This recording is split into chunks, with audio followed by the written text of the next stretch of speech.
Assalamualaikum warahmatullahi wabarakatuh. Jumpa kembali lagi dengan saya Udin dalam channel Kim Ude. Asiknya belajar kimia. Materi hari ini adalah kita bicara tentang protein. Sebelumnya video adalah karbohidrat. Penggolongan karbohidrat sudah berlalu. Sekarang saatnya akan kita bahas makromolekul yang lain, yaitu namanya adalah protein. Seperti biasa, sebelum saya bahas, like, subscribe, dan komentarnya ditunggu supaya video ke depan dari Kim Ude lebih menarik lagi. Oke, tanpa berlama-lama kita mulai, yaitu tentang protein. Apa sih itu protein? Ya, ini harus wajib paham. Protein itu adalah senyawa penting. Oke. Protein adalah senyawa penting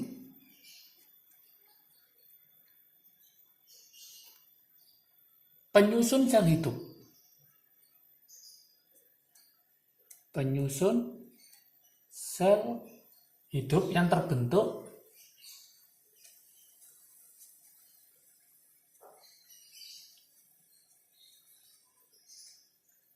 dari gabungan, nah ini harus paham, ya, terbentuk dari gabungan apa, yaitu asam-asam amino,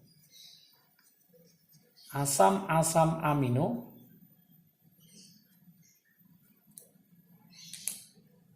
melalui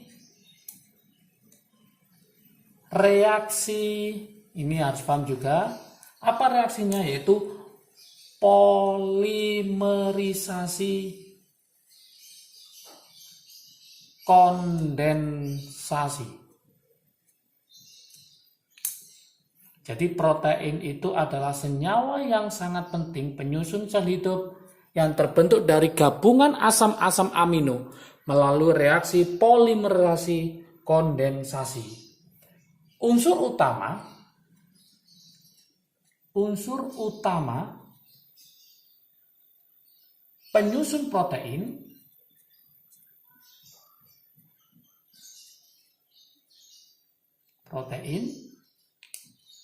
apa? Masih ingatkah teman-teman? Yaitu adalah C, H, O, dan N. Tetapi ada juga asam amino yang mengandung belerang.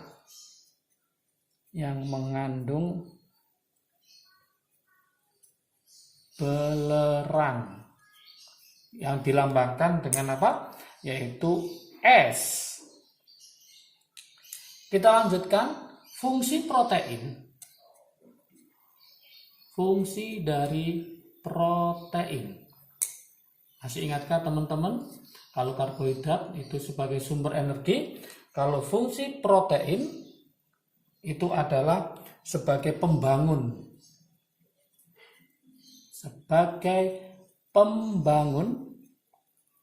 Kemudian pengatur, kemudian pertahanan, dan sebagai sumber energi juga. Dan sebagai sumber energi. Protein banyak pada apa? Tentang ikan, nah seperti itu banyak sekali proteinnya, daging, telur, ya. Kemudian kita lanjutkan ke sifat protein. Ini harus paham, ini sering keluar ini sifat dari protein. Oke, yang pertama, sifat protein adalah umumnya adalah sukar larut. Jadi umumnya adalah sukar larut. Sukar larut apa? Dalam segala macam pelarut.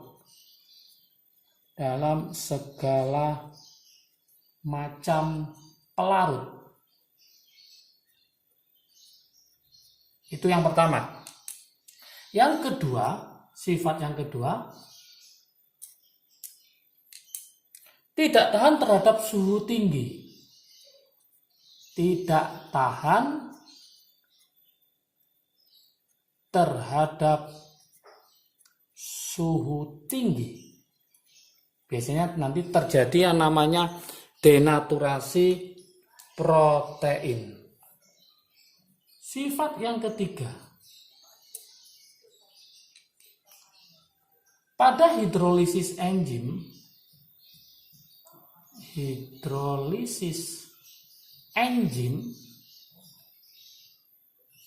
terurai berangsur-angsur,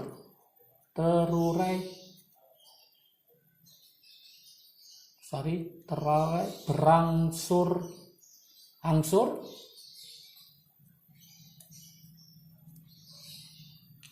dari pepton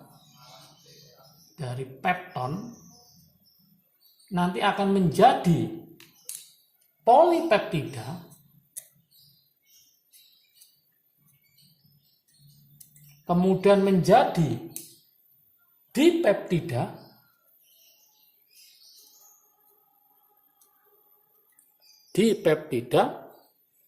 kemudian terakhir akan menjadi asam amino. Oke. Sifat yang keempat,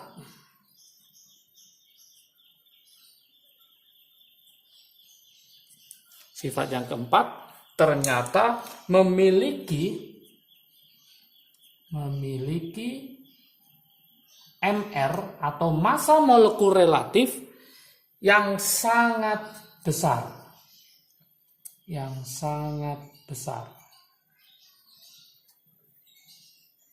Oke, ini adalah sifat-sifat dari protein.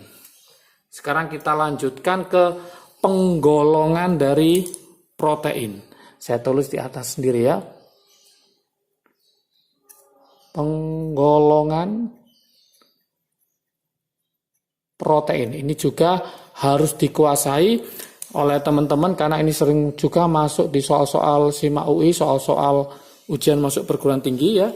USM ITB juga sering keluar. Yang pertama yaitu enzim. Oke. Ini enzim ini biasanya sebagai katalisator berbagai reaksi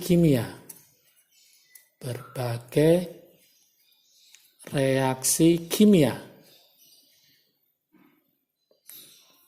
Yang biasanya yang terjadi pada tubuh.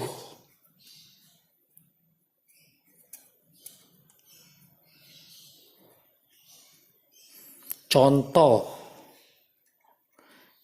enzim maltase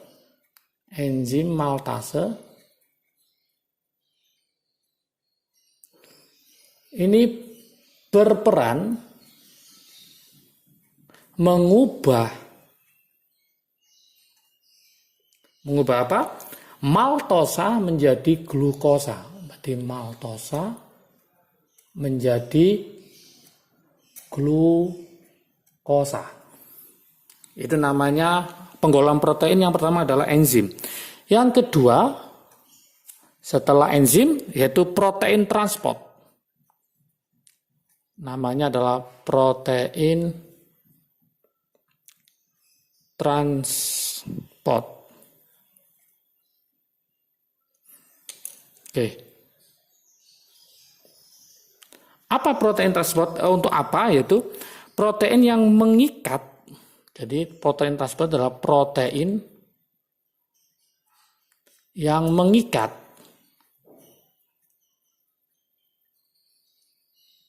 dan memindahkan molekul. Memindahkan molekul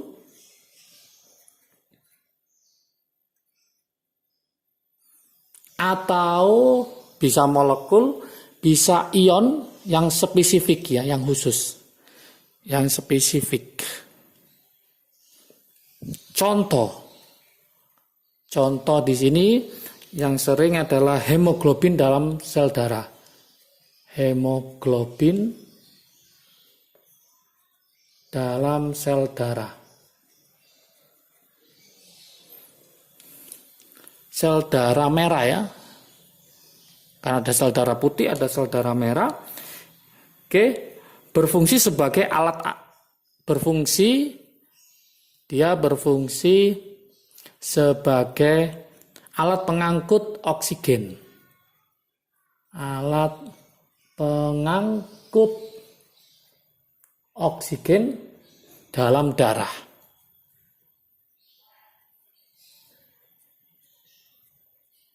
Oke, berikutnya penggolongan protein ada namanya protein nutrien. Protein namanya adalah nutrien atau sebagai penyimpan. Oke, dari kata udah ada nutrien, berarti sebagai penyimpan. Berfungsi sebagai cadangan makanan, jadi dia berfungsi sebagai cadangan makanan. Ini harus paham juga ya, sering keluar ini cadangan makanan. Contoh saya perhatikan ini adalah protein dalam biji-bijian. Protein dalam biji-bijian seperti gandum, beras, jagung ya. Beras, jagung. Ini sering namanya protein nutrien. Berikutnya yang nggak kalah pentingnya adalah namanya ini sering juga, yaitu disebut protein kontraktil.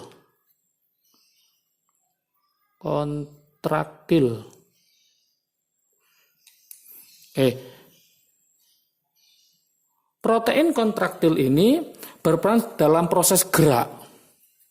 Jadi berperan dalam proses gerak. Karena memberi kemampuan, karena nanti akan memberi kemampuan pada sel,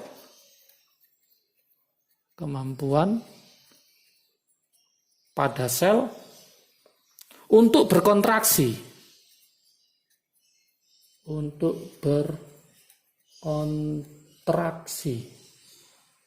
Oke, contoh yang sering untuk protein kontraktil adalah aktin dan miosin. Nah ini di biologi pasti diterangkan aktin dan miosin. Untuk apa ini? Dalam sistem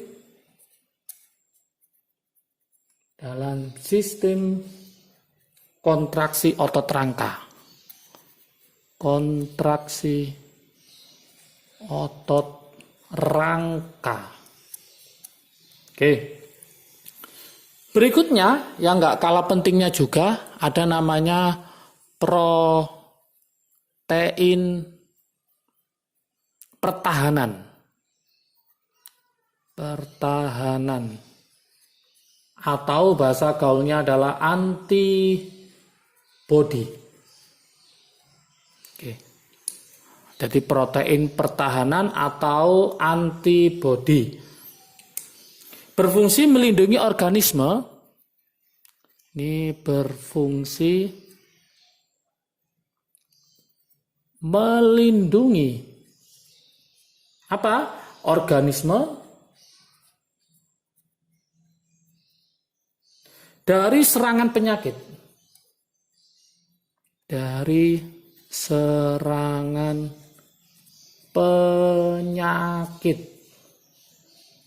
Oke. Contoh, di sini ada contohnya, misalkan imunoglobin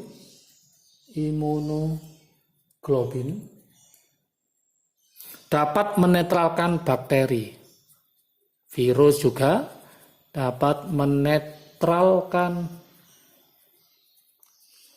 bakteri. Kemudian nanti ada namanya fibrinogen atau trombin, dan trombin ya, itu protein penggumpal darah bila terjadi luka. Itu juga termasuk protein pertahanan atau antibodi. Ada lagi nanti protein pengatur, yaitu mengatur aktivitas seluler dan fisiologi. Contoh hormon insulin itu mengatur metabolisme gula darah. Ada juga nanti protein struktur sebagai penyangga untuk memberikan struktur biologi kekuatan atau pertahanan ya. Jadi macam-macam protein sangat banyak. Yang sering keluar adalah protein berupa enzim, protein transport, protein nutrien, protein kontraktil, protein pertahanan, juga nanti ada namanya protein pengatur. Contohnya hormon insulin mengatur metabolisme gula darah. Oke lah, inilah materi tentang protein. Selanjutnya nanti ada uji-uji protein untuk video berikutnya. Jangan lupa tetap tonton terus video Kim UD. Jangan lupa kalau video ini bermanfaat bagi kalian, silakan di-share ke teman kalian supaya manfaatnya semakin banyak lagi. Jangan lupa like, subscribe, dan komentarnya. Serta lonceng ditekan supaya tidak ketinggalan video terbaru dari Kim UD. Oke, semangat belajarnya, jaga kesehatan, sehat selalu. Salam sukses dari Kim UD, asiknya belajar kimia. Assalamualaikum warahmatullahi wabarakatuh.